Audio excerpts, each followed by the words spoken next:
warahmatullahi wabarakatuh. Alhamdulillah wa syukrulillah. Segala puji bagi Allah, pemilik alam semesta. Bersyukur kita terhadap nikmat dan karunia-Nya. Banyak nikmat Allah, tak siapapun mampu menghitung dengan bilangan angka. Sungguh mahal harganya. Tak siapapun yang mampu menilai dengan uang rupiah. Nikmat itu ada bersama kita. Jangan pernah putus hubungan dengan Allah sebagai pemberi nikmat.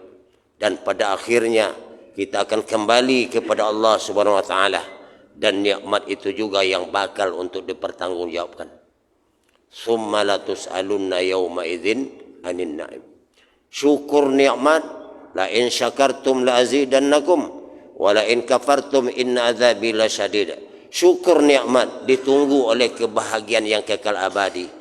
Di sana kita hidup tidak akan mati-mati. Di sana kita senang tidak akan pernah disentuh susah. Di sana kita muda tidak akan pernah disentuh tua. Surga. Tapi kalau kita kufur nikmat, azablah yang menanti. Apapun penyesalan, sumpah serapah terhadap diri kita tidak akan dapat mengurangi azab Allah. Oleh karena itu, saya mengajak diri saya dan kita semua, mumpung umur masih ada, selalulah hidup dengan bertakwa kepada Allah Subhanahu wa taala. Jadikan kegiatan kita ladang ibadah kita. Salawat dan salam untuk Rasulullah sallallahu alaihi wasallam. Allahumma salli ala Muhammad wa ala alihi washabihi ajmain. Bapak-bapak, ibu-ibu, hadirin hadirat yang saya muliakan. Tidak terasa lama kita hari ini sudah berada di akhir tahun. Dan tidak berapa hari lagi, menunggu beberapa hari lagi, kita akan berada di tahun baru. Umur bertambah, saudara-saudaraku. Namun nikmat semakin berkurang. Semakin panjang umur, semakin nyata tanda-tanda bahwa dunia harus kita tinggalkan. Kita bawa kian kemari, ada pada badan kita. Tengok kulit sudah kendur, tengok mata beransur kabur, uban pun bertabur, gigi pun beransur-ansur gugur. Bapak-bapak, ibu-ibu yang saya muliakan, mudah-mudahan tahun depan lebih baik dari tahun ini.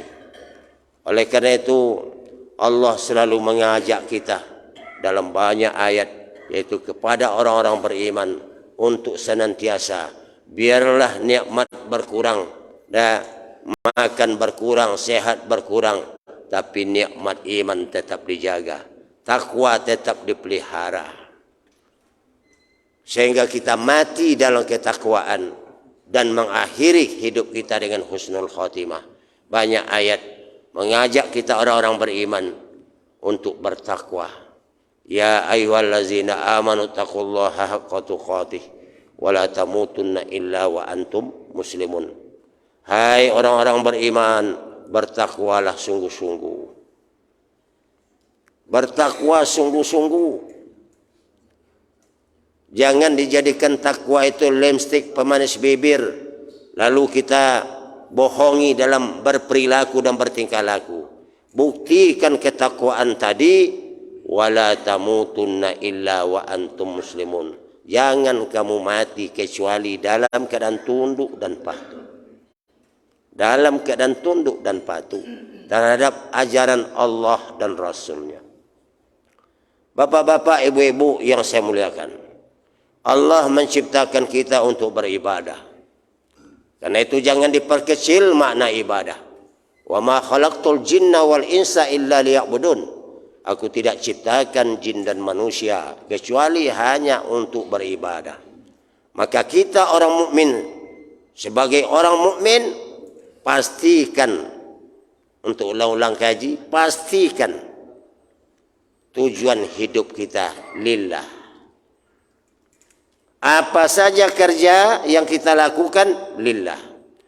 Kalau diarahkan kepada selain Allah, jaminan pasti melakukan dosa dan pelanggaran terhadap hukum-hukum Allah. Pasti, Pak.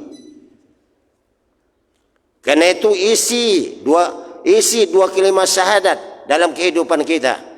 La ilaha illallah, tauhidkan Allah. Jadikan Allah sebagai tujuan usaha dan kerja kita. Lillah. Dan jangan persekutukan dengan selain Allah. Kemudian realisasikan dalam bentuk sunnah Nabi Muhammad sallallahu alaihi wasallam, wa anna Muhammadar Rasulullah. Sehingga kalau kita realisasikan dua kalimat syahadat tadi, dua mata rantai yang tidak bisa dipisah-pisahkan.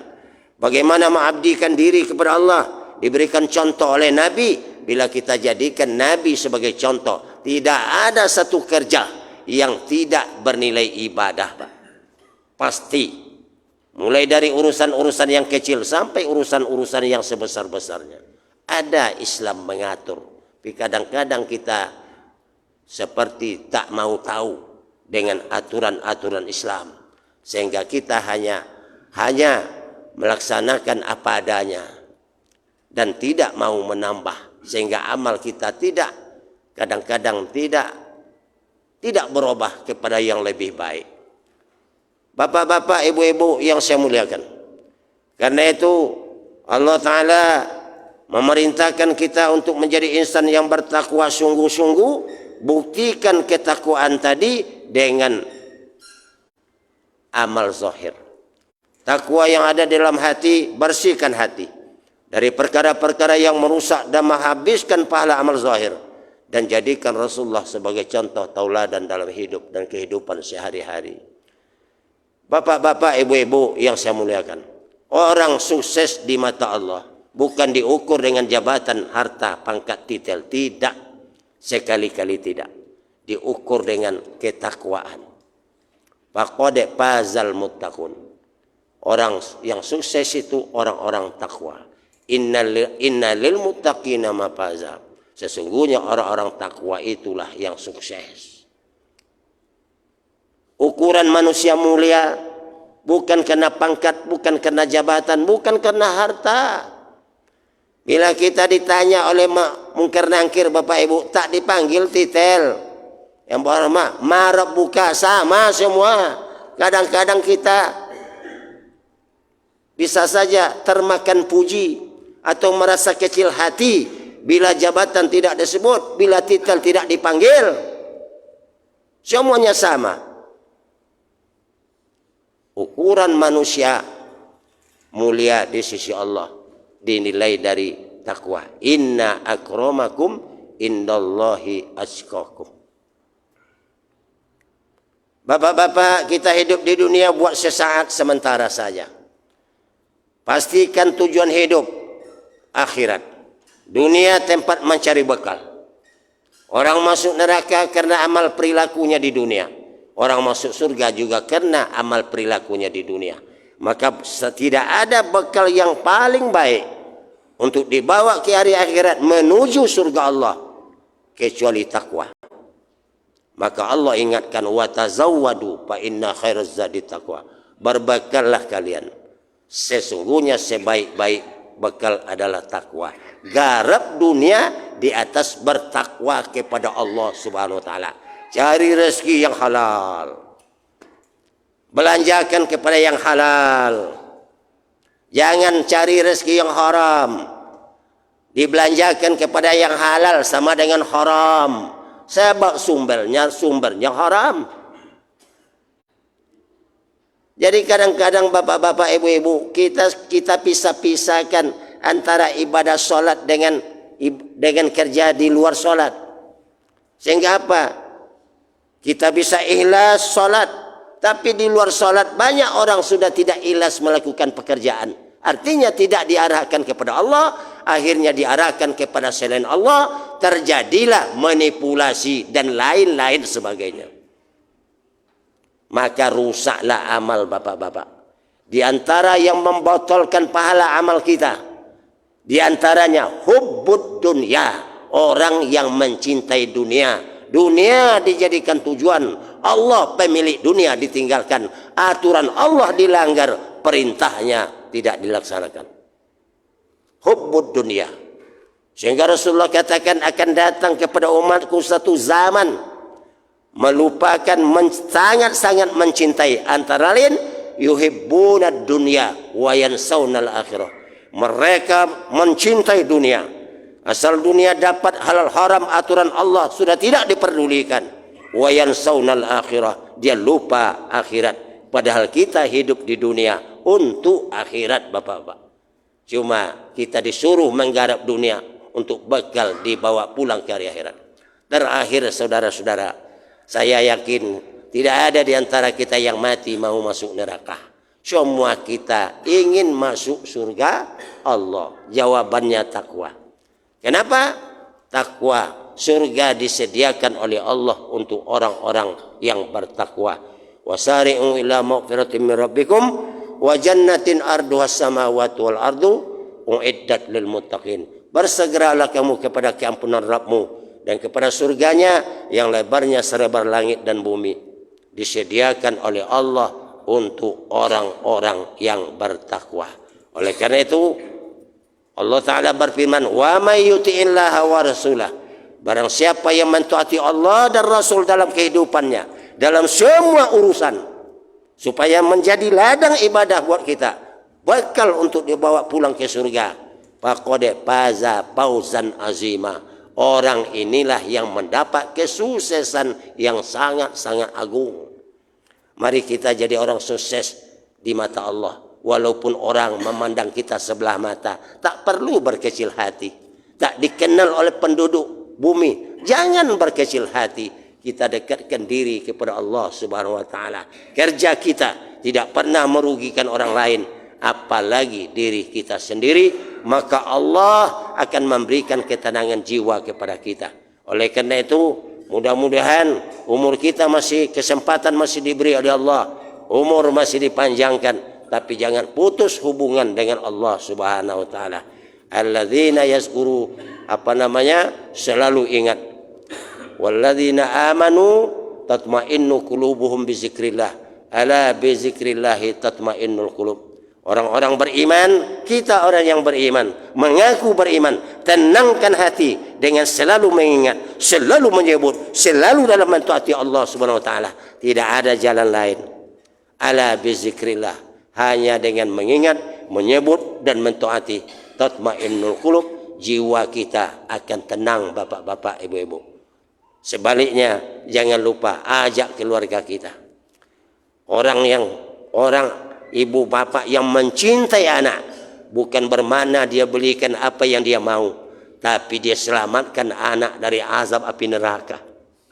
Kita melaksanakan perintah Allah karena inginkan redha Allah. Mungkin ada anak yang belum sholat, mungkin ada anak yang belum menutup aurat. Jangan kita jadi setan bisu, Bapak-bapak, Ibu-ibu. Bahaya. Besok di hari akhirat terjadi gugat menggugat. Karena tempat hanya dua, surga dan neraka. Oleh karena itu, mari kita cinta kepada diri, cinta kepada anak kita. Ajak mereka, selamatkan mereka dari siksaan api neraka. Bawa mereka menuju jalan yang lurus. Bapak-bapak, Ibu-ibu, hari ini kita bisa berkumpul. Bila giliran datang, kita tidak bisa lagi berkumpul. Tapi orang lain yang berkumpul buat kita. Selesai tugas kita di dunia. Berawallah kehidupan kita menuju alam barzah. Disitulah penentuan awal. Apakah kita calon ahli surga atau calon ahli neraka. Oleh karena itu, selalu minta kepada Allah. Allahumma inni as'alukal jannah. Ya Allah, aku minta kepadamu surgamu. Allahumma inni as'aluka ridhaka wal jannah. Aku minta redha dan surgamu. Wa a'udzubika min sakhatika wan nar. Aku berlindung daripada murka dan neraka. Jangan pernah putus meminta kepada Allah Subhanahu wa taala. Sebab di dalam kita melakukan kebaikan dan ketaatan selalu disertai oleh kekurangan-kekurangan.